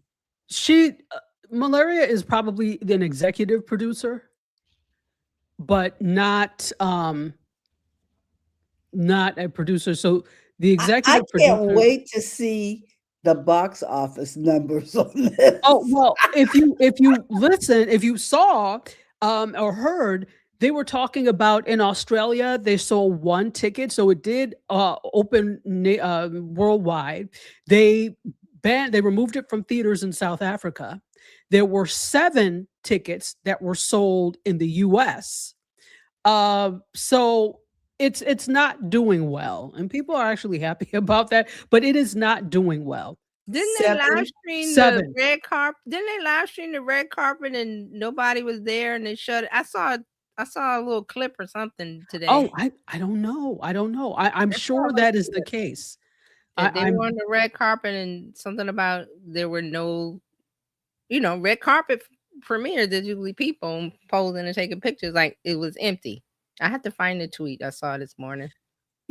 probably so. Well, so I'll talk about that in a minute, but just to that, so you know, Amazon MGM spent $40 million for rights to this documentary. Oh, Yes, and they reportedly spent another $35 million on marketing. what? Yes. So altogether, they've spent $80 million on this project between marketing and the production of this. But despite that, it's only expected to earn $3 million to $5 million at the box office this That weekend. much? I'm surprised. We'll see. And I don't even know for the curiosity factor, I guess. Well, they're probably Curious? gonna put it on Amazon and pay per view type of situation or something. I don't know. Yeah. Well, I'm going to go thumbs down that if they put it on my Amazon. Well, I think people will just, instead of paying for it, they probably put it out there and pirate it or something, because people want to see it. They don't want to pay her. They ain't trying to pay her. I'm They surprised see it how made crazy it $5. got. Yes. Like, how did it make $3 million? I was like, oh, it made $10, but it made $3 million. So here's another thing with this. Brett Ratner is the director of this, as I said, and he in 2017 had all these essay allegations. And so ahead of the premiere, Rolling Stone actually was reporting that there were several crew members who requested not to be formally credited on the film, with one person actually citing the alarm, in quotes, that they felt about the administration following his second term. So Ratner told Variety, I understand if a liberal is working on the movie and they don't want to be credited, but they want to feed their family. I don't blame anybody for that. He continued to say that the main crew will all be credited, but because the doc is shot in multiple places, it's likely the daily or short-term hires had decided to distance themselves from the project. Absolutely. Can you imagine? First of all, here's the big thing with this and the big problem here. This president is not popular, and by extension of that is his wife, if they're even still married. By extension, this presents a problem because the president is not popular, which means we don't like you either. And aside from that, it's not even just that. She has not put herself out there as a personable individual. People don't know what she does. Usually first ladies have some sort of platform that they are responsible for. All she had was that nonsense "be best" that first time, and nothing came out of that. Be best what? So this time they didn't even pretend to have any platform or anything. That's what. The public doesn't know her. Nope. So there is no affinity to her and no reason that anyone would want to go and see this. And this is the interesting thing. You would think the base would be out there. Oh, let's support this. No, you sold 7 tickets. They didn't even buy her book. Didn't she have a book? They didn't even buy that. Why make? Because they know she didn't write it. She barely speaks her Can't even own make a language. speech without Not to talk of plagiarizing. English. She had to plagiarize Michelle Obama to make a speech. Well, and this is the interesting thing where there's this jealousy that comes in because now, Michelle Obama and her brother have this podcast. She has a Very book, popular. another book. They've been doing the book tours. She's very popular. The Obamas are very popular, right? To this day. And there's a level of jealousy, I think, and envy that exists because of that. So how am I going to do instead? Well, we're going to do something too. We're going to do a documentary that nobody asked for because nobody knows her. You understand what I'm trying to say? And I'm not even trying to be mean here. There is no desire by many members of the public to get to know who they are because you haven't made yourselves open for people to get to know who you are. And you care, but not enough to make effort. And so you can't have what the Obamas have because they have the public on their side. If they decided to make something, people would go right away do that. So I think there's a level of envy and also sadness, dare I say, that could not be them. Anyway, terrible to be you. So that's what's happening. We'll only know after this weekend what the numbers were at the box office, if even we can get the true numbers. I don't know. I don't think they're going to tell the truth because it's just going to be horrible. Terrible. Well, let's get off of that monstrosity and get on to something that is really cool. Something that I really like that has happened. Do you guys know who IShowSpeed is? No. Who's that? So he's a gamer, and I've been watching him for a little over a year. He does gaming live streams mostly, but last year he started doing different in real life live streams, going to different places. And so that's when I started watching him. And he did a tour of Asia. He did a tour of, I think I started watching him with Asia because my sister's in Malaysia and he was over there. And she was like, who's this guy? So we started watching him. He did a tour of the US, a tour of lots of different cities. And he did recently just wrapped a 20-country tour of the African continent. There is so much buzz over this.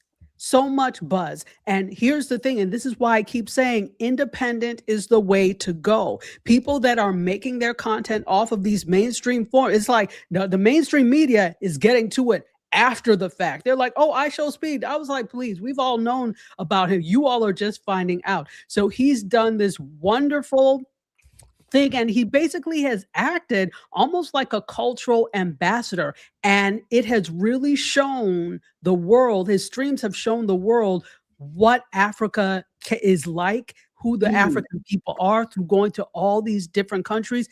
Absolutely amazing. He wrapped it in not Burkina Faso, in Namibia. So the last stream was in Namibia, and it was just wonderful. He did things like, of course, go on safaris. He went to see Shea Butter Museum in Ghana. He was amongst the people. He ate the food. And these are things, if people wanted to know what daily life in Africa was like, this was something interesting. And the thing is, people know because there are gamers all over the world. So he also is in the process of getting a Ghanaian passport. So I think it was fantastic. If you get a chance, look up some things. His name is I Show Speed. And it was Yeah. just I pulled him wonderful. up. Yeah. So yes, that's some good news that came out of this. And he actually wants to do a part 2 of the African tour. I Show Speed does Africa. He wants to do a part 2 of this. And the cool thing is, on the last ones in Namibia, he thanked everyone. He said, "This has changed my life, this tour." And he said, "I know you guys are wondering about DNA and who I am." So they brought him a piece of paper, he said, and then he flipped it over. He said, 100% African. So I thought that was cool, because it's like he encompassed the entire continent. And although I think he does have some Ghanaian roots, because in order to get a passport, you have to show that you have some Ghanaian roots, but he encompassed the entire continent. So kudos to I Show Speed. And that is actually what I'm anticipating for this year in terms of content. People are tired of content that is just self-serving, that doesn't show other places and other people, and just because vlogs are great, but I can only see so much of you before I want to see other things. So I think we're going to see more of that. I think we're also going to see a lessening. There are so many, I love the seminars and things, but they're all following the same sales thing. And I'm like, I know exactly who taught you, because you are using the exact sales pitch that they do. So I think people are wanting more authenticity, which is why content like this hits. Okay, so I just have one more thing that I want to talk about. So if you are a fan of Afrobeat, and not just the current Afrobeats, but the original Afrobeat from the 1960s and 70s and early 80s, Afrobeats legend Fela Kuti from Nigeria is going to become the first African to get the Lifetime Achievement Award at the Grammys, which I believe is this Sunday. So if do you guys know who Fela Kuti is? Never heard of him. I've heard of him. Yeah. So that's another one you could look up. Obviously, I know a lot because I'm Nigerian, but Fela Kuti was he's like the father of Afrobeat, and he also was a revolutionary, spoke out a lot about the Nigerian government in his music, for which, of course, he was like heavily persecuted and arrested and things for.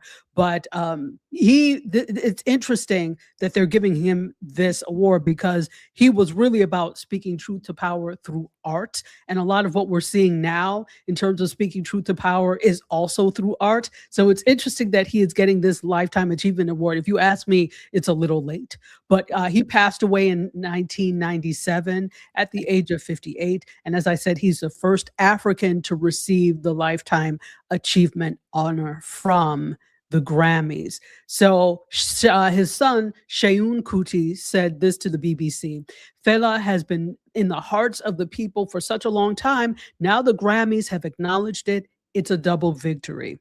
So Rick Stein was Kuti's manager for a long time, and said this: "Africa hasn't in the past rated very highly in their interest talking about the Grammys. I think that's changing quite a bit as of late." And this actually comes after 2 years ago, the Grammys introduced Best African Performance as a category. And of course, they didn't just do it to be nice. It's because Afrobeat was becoming big. So that's what I have for you today. Okay. Oh, I was going to add real quick that CNN has put out an official statement about Don Lemon. Yeah, They did put that out. It's too late. You should have been saying something when you knew this was in the works for a long time, and you knew this was going to be the thing. But I said this earlier. You said nothing because you thought you had something to lose, and you were trying to appease people. But now you're speaking up because you still think you have nothing to lose. When you don't speak up, what happens when you don't speak up out against this and your journalists are affected? You don't have a business model anymore. Mhm. So too late, CNN. It's too late. So many things. Yeah. So that's it for Yeah. today. Well, we want to say thank you to everybody tuning in live and on the replay. This was an exciting situation. Our first Monday event is coming up on Monday, and it is going to be a lunch and learn. So you can we'll put the link in there where you can just join in to the lunch and learn and be able to learn some new skills. I still think we're teaching on some basics of AI, if I'm not mistaken.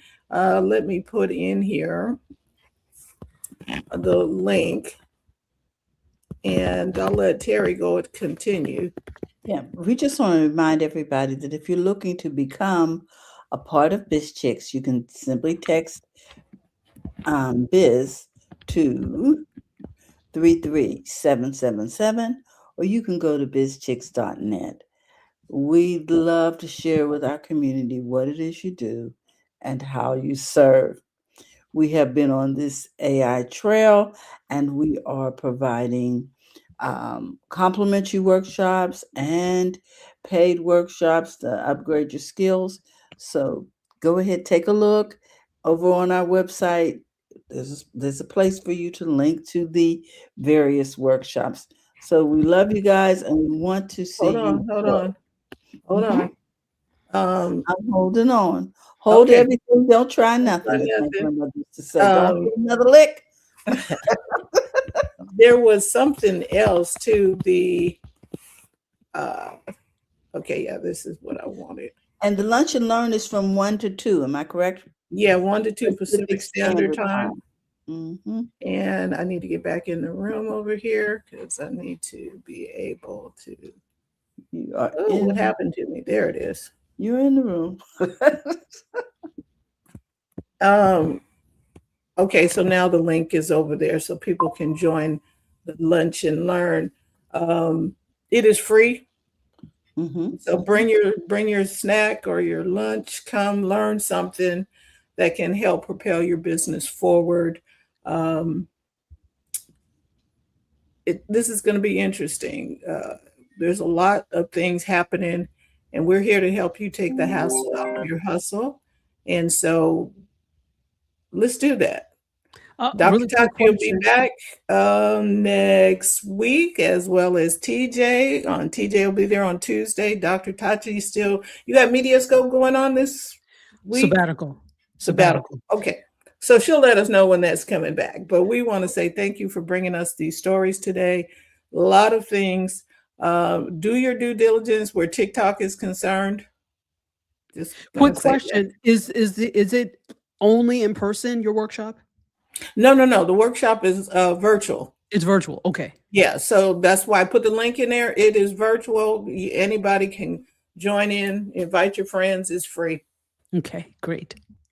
Yay. Love it. So that is what we have for you today. Thank you so much for tuning in live on the replay. We will see you next time.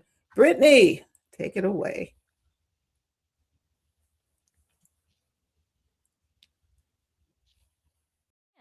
Thank you for tuning in today. We trust you've learned something to help you build a more profitable business and take the hassle out of your hustle. See you next time.